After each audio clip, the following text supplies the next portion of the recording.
예리한 시선을 통해 MBC 프로그램을 낱낱이 파헤쳐보는 도마 위의 TV 시간입니다. 오늘 함께 만나볼 방송은 토요일 저녁을 웃음으로 물들이고 있는 버라이어티 예능 놀면 뭐하니입니다. 마연의 행복. 오케이, 컴온! 대결이야, 대결. 우리 보통 놈들 아닙니다. 근데 또 오늘 뭘 교통수단 타면 안 돼요. 오늘 두 다리로 다 걸어니까. 국토 대장정 수준 이런 건 생각도 못 했나 봐. 아유, 씨. 자동차에 물이 있을까요, 없을까요? 가방에 물이 있을까요, 없을까요? 아, 이거 도라이네, 이거. 커피 판다, 바로. 대박. 다방 커피 700원. 580원. 580원? 얼음을, 여기 이렇게 해서. 우리 먹을 때 제대로 먹는 놈들이에요.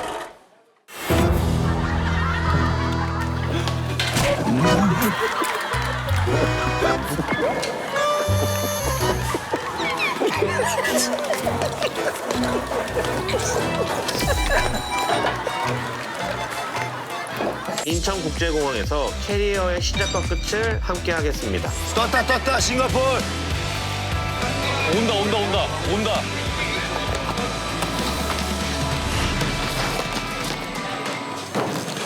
오, 괜찮으세요? 어우, 진짜 무겁다, 이거.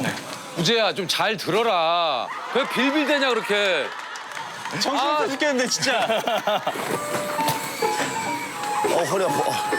자, 이제 저희 방송 마무리할게요. 좀 안으로 들어가시면 돼요.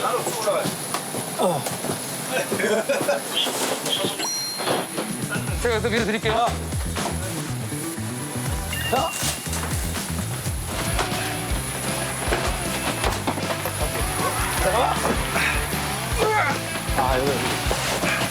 이거 정신없어. 와. 야, 여기. 오늘 여기가 제일 빡세.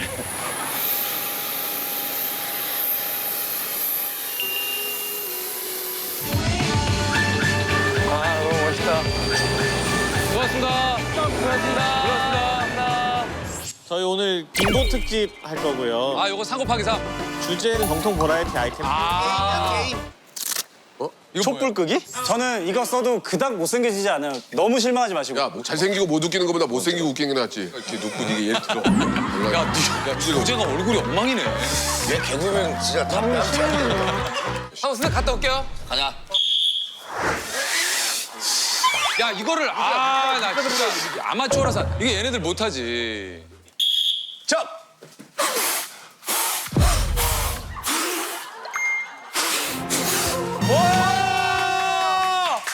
짠! 자, 렛츠고.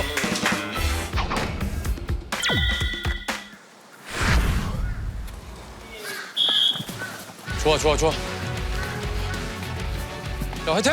내 손에 넣어줘. 오케이!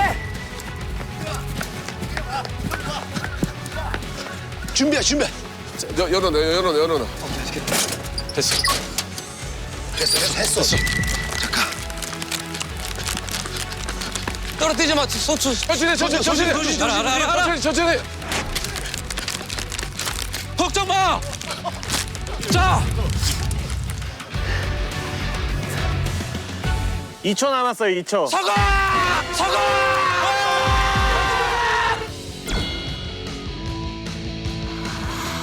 지난 6월 놀면 뭐하니가 새로운 전환점을 맞았습니다. 6인 체제에서 4인 체제로 멤버를 개편했고요. 에피소드 진행 방식부터 미션 성격까지 다채롭게 차별화를 지금 꽤 하고 있습니다. 여러분께서는 어떻게 평가하고 계신지 의견 여쭙겠습니다. 일단 저는 달라진 프로그램 소개가 먼저 눈에 들어와서 그걸 유심히 봤는데 오늘은 뭐하고 놀까? 연예계 우스저들의 웃음, 재미, 감동 이런 식으로 바뀌었어요. 그동안 우리 놀면 뭐하니가 한 줄로 뭔가 이렇게 직관적으로 설명을 할 만한 핵심 내용이라는 게 사실 부재했다라고 보여지거든요. 근데 이번 프로그램 소개에서 좀 웃음을 일차적인 목표로 하고 거기에 초점을 둔 어떤 개편 방향성이 엿보여요. 최근에는 사람들이 온몸을 던져서 웃음을 위해서 고생을 하고 땀을 흘리고 이런 것들을 좋아하는 거예요. 그동안 진행된 미션들을 보면은 당일에 소화할 수 있는 좀 더 이렇게 일상적인 그런 미션을 통해서 시청자들에게 한층 쉽고 친근하게 다가가는 노력이 엿보이거든요. 그래서 이번 개편의 초점은 정체성 확립이다라고 생각을 합니다. 전체적으로 이렇게 체력을 써야 하는 미션이 많아졌다라는 인상인데요.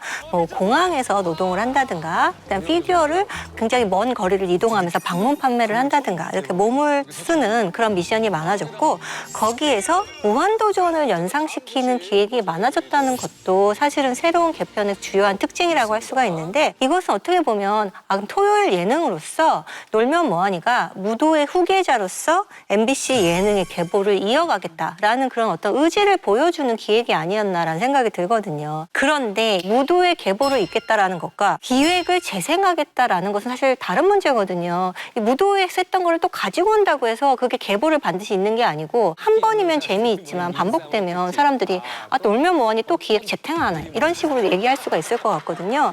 그래서 이 사이에서 계보는 이때 그럼 어떻게 이 기획을 이 연결성을 만들면서 기획을 할 것인가 이 부분에서 약간 해법을 찾는 과정이 필요해 보입니다. 놀면 뭐하니 같은 경우에는 이제 시청자들이 항상 얘기하는 게 좀 다 같이 하는 모습 보고 싶다 이런 바람이 많았거든요.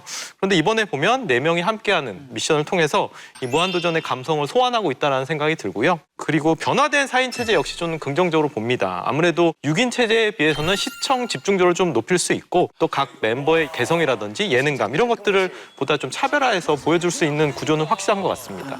하지만 이제 유재석 씨를 필두로 한 이 1인자 중심 구조와 형제 구도 같은 경우에 이 자칫 위계 중심의 어떤 구태의연한 예능 서사를 좀 답습하는 것으로 비칠 수도 있거든요. 예를 들면 이제 주우재 씨랑 하하 씨랑 만원의 행복 리턴즈 편에서 같이 서로 이야기를 하다가 갑자기 하하 씨가 주우재 씨 이마를 가격하는 모습이 나와요.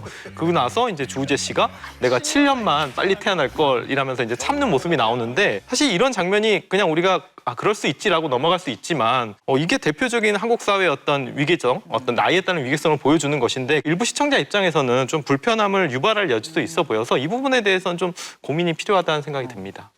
총평과 함께 멤버들에 대한 말씀들을 해주셨으니까 출연자 이야기를 좀 구체적으로 해보겠습니다. 놀면 뭐하니의 시작과도 같은 인물이죠. 유재석 씨를 중심으로 약 20년째 그의 옆을 지키고 있는 하하 씨, 그리고 모델 출신 우수저 주우재 씨, 힘캐 막내 이희경 씨까지 4명의 출연자가 마치 친형제 같은 호흡을 지금 보여주고 있습니다.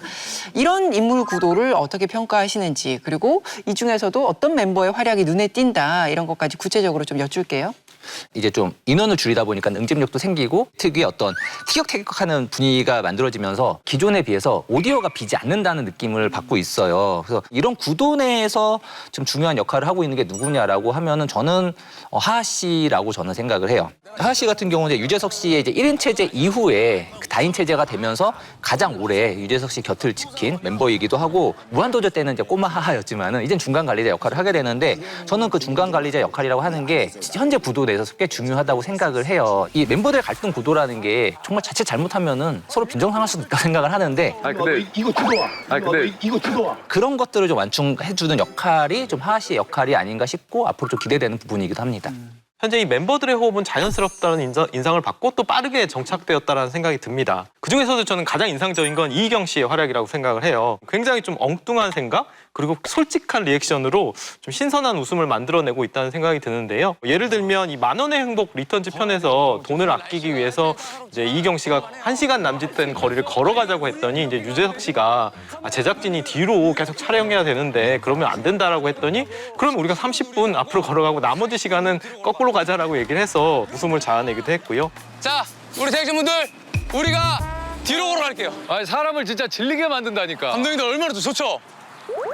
이게 종종 우리가 거꾸로도 해봐야 돼요. 역할 바꾸기 이런 거 있잖아요. 또 굉장히 친화력이 좋은 모습이에요, 매번. 그래서 어떤 이런 특유의 친화력과 남다른 체력, 또 예측 불가능한 캐릭터로 현재 좀 팀에 활력을 불어넣으면서 출연자들 간의 호흡에 좀 행동감을 불어넣는 역할을 하고 있다는 생각이 들었습니다.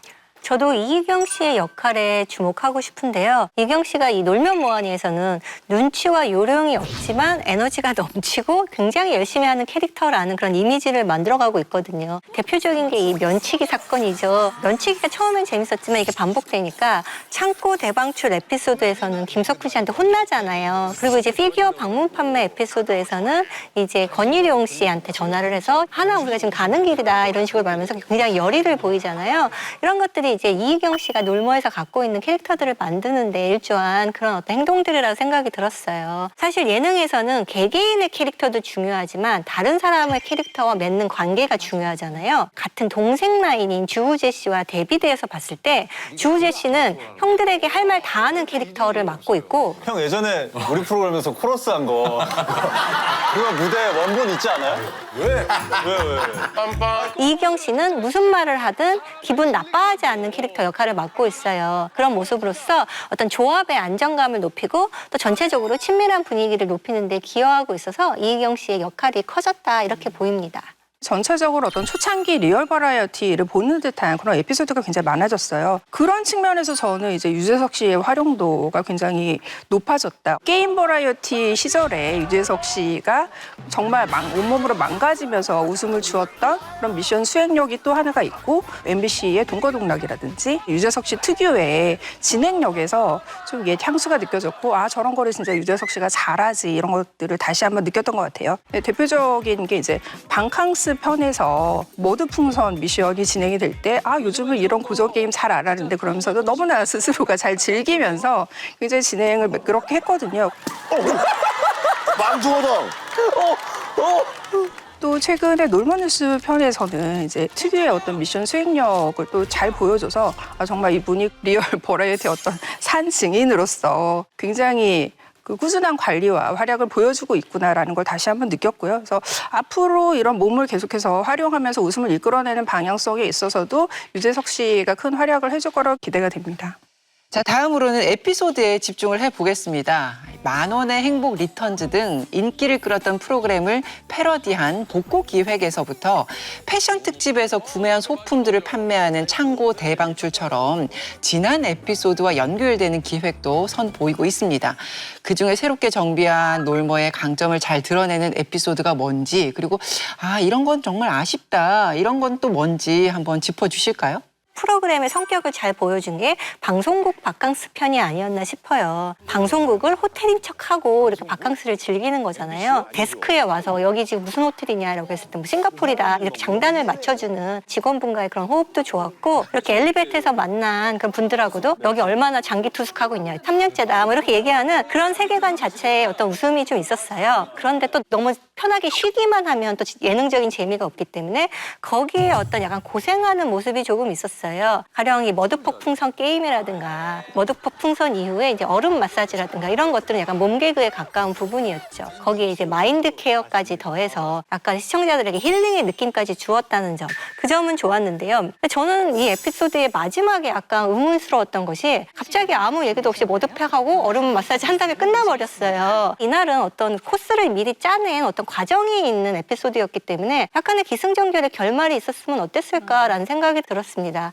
그 완결성이라는 측면에서 좀 서사가 좀 되게 구성이 좋았다라고 생각이 드는 에피소드를 제가 가져왔거든요. 네. 그 공항에서 뭐하니 편인데 스토리텔링을 작가분들이 구성을 했어요. 캐리어 어드벤처라고 1막, 2막, 3막으로 나눠서 캐리어의 그 이동하는 동선을 따라서 공항에서 어떠한 그 수많은 사람들의 노동을 통해서 이렇게 원활한 서비스가 진행이 되는지를 보여준 에피소드였거든요. 놀면 뭐하니에서도 꾸준히 어떤 직업 체험 에피소드가 있었잖아요. 그리고 그런 에피소드가 또 많은 분들의 호응을 얻었어요. 그 노동자들의 노고도 알려주고 또 우리가 좀 익숙하다고 생각했던 일상에 보이지 않는 이면에 이렇게 많은 사람들의 수고가 있구나를 깨닫게 해주는 그런 장점을 그대로 가져오면서도 맨 마지막에 우리가 손님의 입장에서는 몰랐는데 온몸으로 고생을 하고 난 다음에 손님들을 이렇게 배웅하는 과정에서 뭔가 이렇게 묵직한 여운까지 주면서 마무리도 굉장히 좋았어요. 저는 이제 좀 그 하하 씨의 그 피규어 방문 판매 에피소드가 박현주 위원님께서 말씀해주신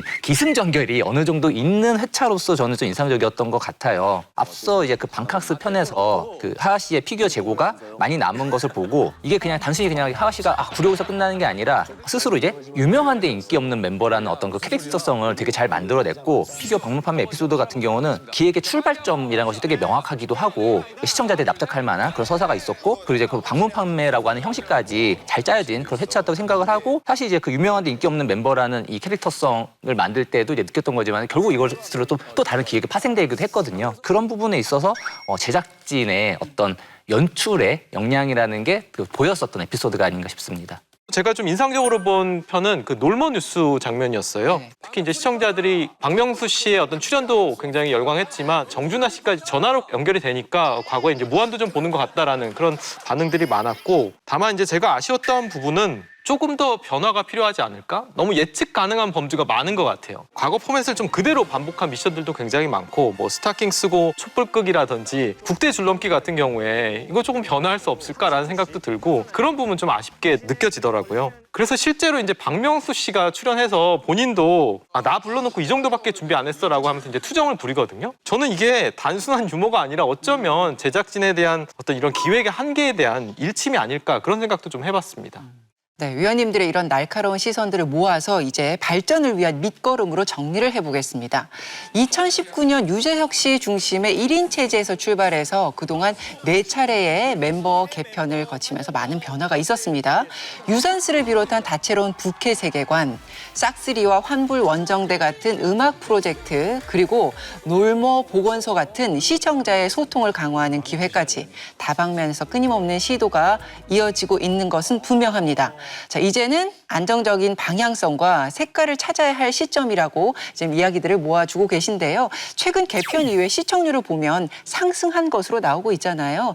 이것이 일시적인 어떤 반등에 그치지 않고 꾸준한 경쟁력으로 이어지기 위해서는 어떤 노력이 더해져야 되는지 구체적으로 짚어주시죠. 지금은 개편 후 얼마 되지 않은 시점이기 때문에 각각의 캐릭터를 구축하면서 동시에 멤버십을 강화하는 그런 단계라고 생각이 들어요. 그렇기 때문에 지금 4명으로 줄인 만큼 각각의 다양한 조합을 보여주는 것이 어떤 예능으로서의 경쟁력을 강화하는 길이 아닌가 싶거든요. 그리고 이제 예능 팬들은 아무래도 관계에 몰입하는 특성이 있고 그럴수록 프로그램에 대한 충성도가 높아지거든요. 그렇기 때문에 팀워크를 다지면서 우리는 그러면서 원팀이다. 이걸 보여주는 게 핵심이라는 생각이 듭니다. 그리고 나서 그 단계가 지나면 이제는 그럼 놀모 본연의 성격은 무엇인가, 이것들을 보여주는 그런 기획을 해야 된다는 생각이 들어요. 놀면 뭐하니가 다른 예능과 대별되는 특징, 아날로그적인 재미, 그리고 지역사회 및 일반 사람들과의 호흡, 이런 것들이 놀면 뭐하니에서 사람들이 좋아했던 지점이라고 생각이 들거든요. 또한 동시에 멤버들이 직접 발로 뛰고 활동할 수 있다, 그런 방식으로 에피소드가 만들어진다면 어떤 놀모 안의 성격이 확립될 거라는 생각이 듭니다. 4인 체제로 개편이 됐는데 4인 체제까지 가는 과정은 험난했고 지금 이것이 최적인지는 알 수 없으나 어쨌든 만들어졌다면은 여기서 이 내세 관계성과 캐릭터를 가장 잘 활용할 수 있는 기획을 가지고서 이 캐릭터들을 만들어내야죠. 그러니까 그렇다면은 이제 다른 지상파 예능과 다른 놀면 뭐하니에서만의 유재석의 모습, 나는 솔로에서 볼 수 없는 이경 씨의 모습이라는 것들, 다른 프로에서 볼 수 없는 주우재 씨의 모습이라는 것들이 만들어졌을 때 놀머만의 어떤 그 소위 유니버스가 만들어질 것이고, 무한도전 같은 경우도 캐릭터가 먼저였어요. 캐릭터가 잡히고 나면은 그 캐릭터 관계성에 시청자들이 다 공감하고 나면은 그걸 가지고서 어떤 이벤트를 해도 이해할 수가 있죠. 캐릭터들이 명확하면은 그다음부터는 그들의 관계성을 가지고 수많은 서사와 이벤트를 만들어낼 수 있거든요. 좀 비슷하다고 생각을 하고, 특히나 지금 놀면 뭐하니가 어떤 무도의 후계자로서 뭔가 그 방향성을 잡았다면은 더더욱 그런 4인 체제에서의 어떤 캐릭터 관계성을 좀 확립할 필요가 있지 않나 싶습니다. 사실은 캐릭터를 먼저 구축하는 게 중요하죠. 근데 이 캐릭터랑 관계성이랑 성장 스토리가 사실은 유비적인 관계를 이뤄야 더 시너지 효과가 일어나는 거거든요. 유재석 씨의 부캐 이후에 화제성 있는 캐릭터가 만들어지지 못했고, 또 어떤 잦은 멤버 교체 때문에 이게 서사가 쌓일 시간이 너무나 부족했기 때문에 지금에서라도 이제 이 체제 내에서 서사를 쌓아가야 된다라는 생각이 들고요. 저는 사실 무한도전이 그렇게 장수할 수 있었던 이유도 결국에는 멤버들이 이제 청년과 중년에 이르는 나이까지 그 도전을 통해서 보여준 그 성장 스토리가 굉장히 유효했다라고 생각을 하기 때문에 놀면 뭐하니 자체도 이제 에피소드별 기획력 물론 중요하죠. 하지만 정말 이 놀머를 통해서 어떤 스토리, 어떤 성장 스토리를 보여줄 것인가, 이 점에 대해서 제작진들이 좀 근본적으로 고민을 해야 될 시점이 아닌가 합니다. 네, 방향성을 재정립하는 시점에서 고민해 봐야 되는 지점들을 위원님들께서 짚어주셨습니다. 사실 놀면 뭐하니 같이 오랜 시간 동안 사랑받았던 MBC의 상징 같은 프로그램들은 어떻게든 명맥을 이어가길 바라는 마음들이 큽니다. 그래서 쓴소리도 이런 따뜻한 조언도 이어지는 건데요. 제작진의 의지가 느껴지는 만큼 앞으로 놀면 뭐하니의 새로운 여정을 응원하며 지켜보겠습니다.